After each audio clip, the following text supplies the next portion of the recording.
mtumishi wa Mungu Reverend Mwarua aendelee kwa pamoja. Baba yetu uliye mbinguni, tunakushukuru Baba kwa wakati huu ambao Mungu wetu umekuwa pamoja nasi Mfalme.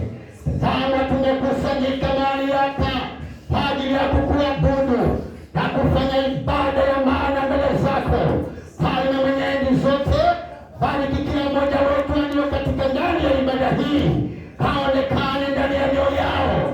Nyosha mkono wako wa uzima na amani na uponyaji ukadhibitishwe mahali hapa asubuhi ya leo. Kila jambo Baba nasema ni asante, maana Mungu Baba uko pamoja nasi. Tumekuwa Bwana mbalimbali, lakini Bwana unatuleta mahali pamoja Bwana, ili kuliabudu na kulitukuza jina lako Baba, na kushukuru kwa ibada ya siku ya leo.